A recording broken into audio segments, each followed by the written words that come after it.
Picture this, a rocket ship crafted from solid gold encrusted with diamonds and captained by the biggest legends in Hollywood.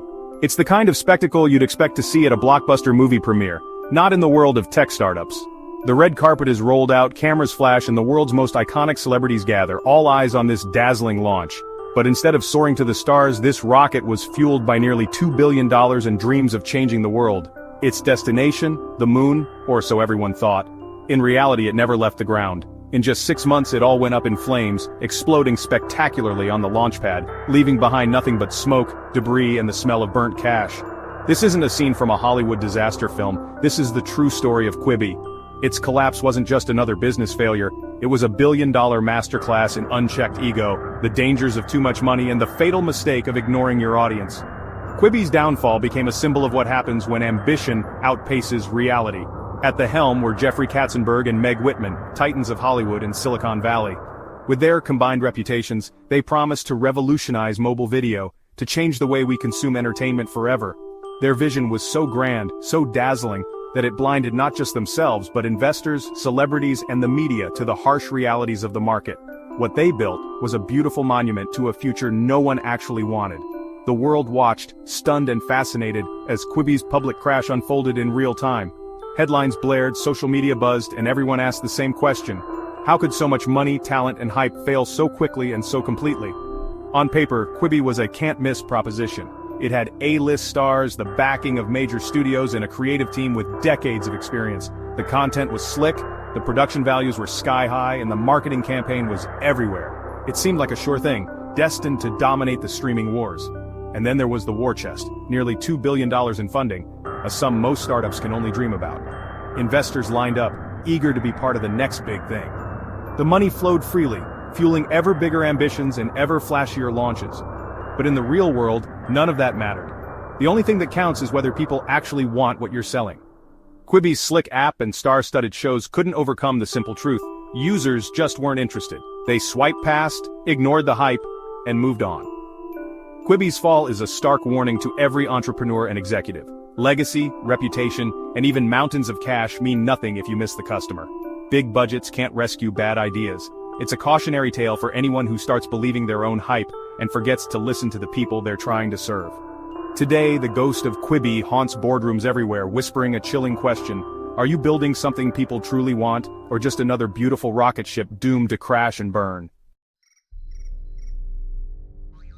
What was Quibi? The name stood for Quick Bites. Hollywood quality shows made for your phone in 10-minute episodes. Katzenberg and Whitman imagined you watching in line on the subway or waiting for coffee. Their bet, you'd crave premium, story-driven content in those spare moments, not just TikTok dances. Quibi's tech trick was turnstile rotate your phone, and the video seamlessly shifts from portrait to landscape, with scenes shot for both. It was a technical marvel, meant to prove this wasn't just recycled TV. Katzenberg's Hollywood clout brought in Spielberg, Witherspoon, LeBron, and more. The content menu, big-budget lighthouses, unscripted quick bites, and daily news. Quibi wanted to merge Hollywood polish with Silicon Valley habits. Not YouTube, not Netflix, not TikTok, something new. The pitch blockbuster storytelling, snackable format, all for a monthly fee. It was a beautiful, expensive, and ultimately flawed dream. Katzenberg and Whitman's pitch to investors was masterful. They pointed to billions of hours spent on phones, the rise of TikTok and YouTube, and a white space for premium mobile content. Katzenberg sold the vision. Whitman brought Silicon Valley credibility. Their message, only we have the skills and connections to pull this off. They believed people wanted something between Netflix's long shows and TikTok's short bursts, a new category for in-between moments. Quibi's 10-minute episodes would fill those gaps. They weren't competing with Netflix but with every app on your phone. The pitch felt inevitable and exclusive. High-end mobile content was coming, and these two were the only ones who could deliver. Investors were told this was a once-in-a-generation chance. The combination of a compelling market story, unbeatable leadership, and urgency created a frenzy. It wasn't just a streaming service, it was the next evolution of entertainment. Investors lined up for a golden ticket. Before Quibi even launched, it had already raised a staggering $1.75 billion. The money came pouring in from all directions. Hollywood studios eager for the next big thing, tech giants looking to expand their empires, and Wall Street investors chasing the promise of explosive growth. Why did so many smart, experienced people jump in? The answer in part was FOMO, fear of missing out. When Jeffrey Katzenberg, a Hollywood legend, calls you with a new idea, you don't ignore it. You pick up the phone.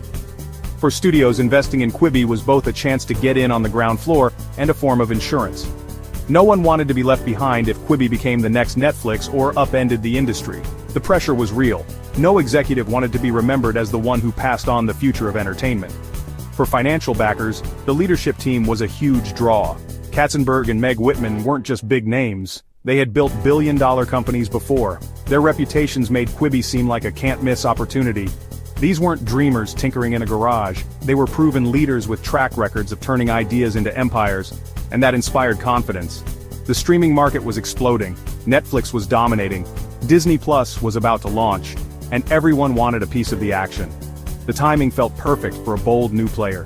Quibi's unique approach, short-form, high-quality content for mobile, seemed like a smart bet in a crowded market.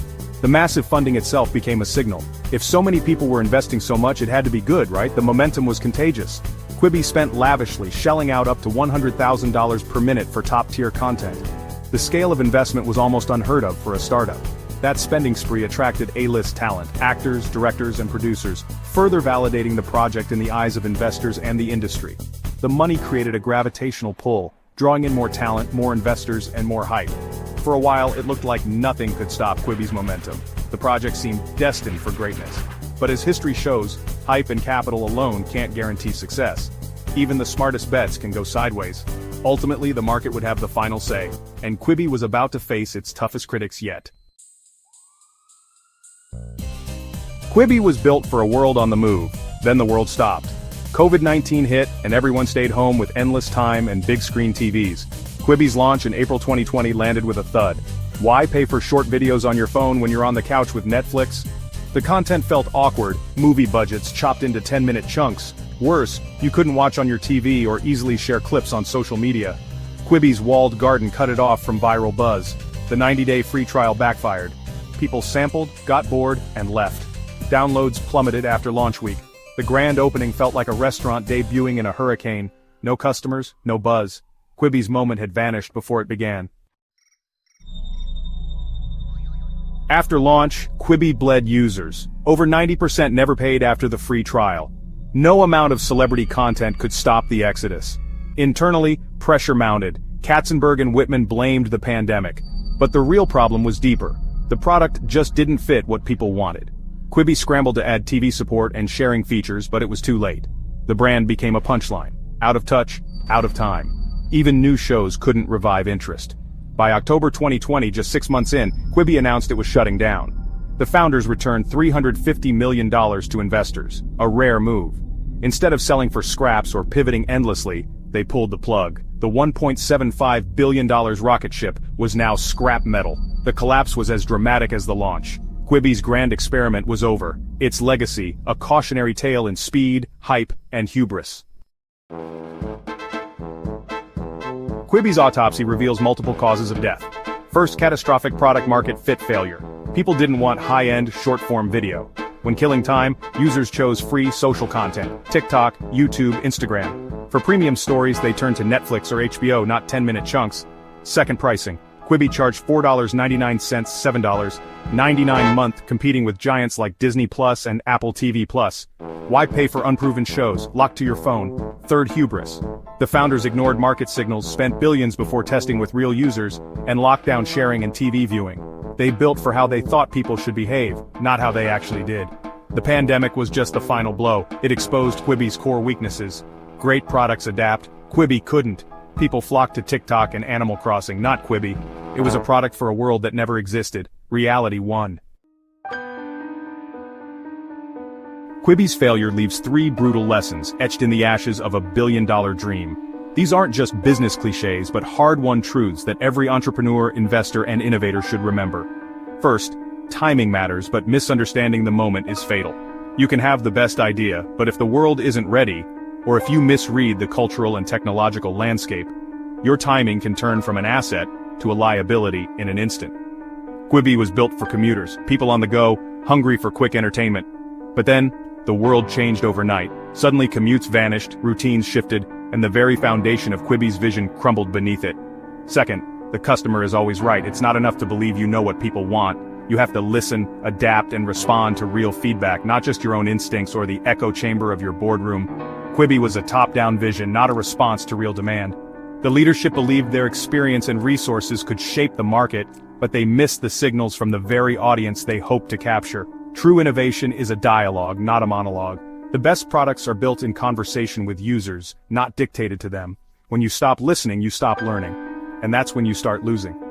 Third, money can't save a bad idea. No matter how much you raise or how many investors believe in you, capital can't fix a product that doesn't solve a real problem or fit a real need. Quibi had more resources than almost any startup in history, but capital can't make a flawed product fly. Money can buy attention, but it can't buy love or loyalty from users. Too much money insulated them from reality, letting them double down on mistakes instead of learning from them. When you're shielded from consequences, it's easy to ignore warning signs until it's too late. These lessons are Quibi's true legacy, more valuable than any show it produced. They're a blueprint for what not to do, and a reminder that even the best-funded ideas can fail if they lose touch with reality. The story is now a permanent case study in humility, listening, and respecting the market. Business schools will study Quibi for years, not for its content, but for the lessons it left behind. Big names and big checks don't guarantee success. Star power and funding can open doors, but they can't keep a business alive if the fundamentals aren't right. Quibi's loss is a gift of knowledge for everyone else.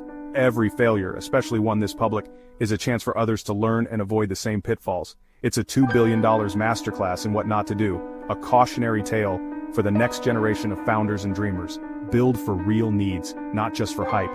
The market rewards those who solve real problems, not those who chase trends or headlines, or risk becoming the next Quibi. Remember, the ashes of failure can light the way for those willing to learn.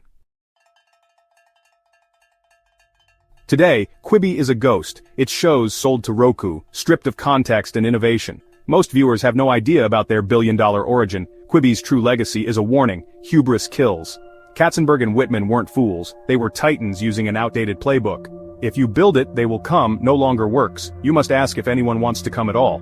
To pull a Quibi is now shorthand for a well-funded, out-of-touch flop. The power has shifted from boardrooms to consumers. Their attention is the only currency. Quibi tried to change how we watch. Instead, it changed how we think about failure. In the digital age, money and stars mean nothing without an audience. Quibi's ghost is a $2 billion warning for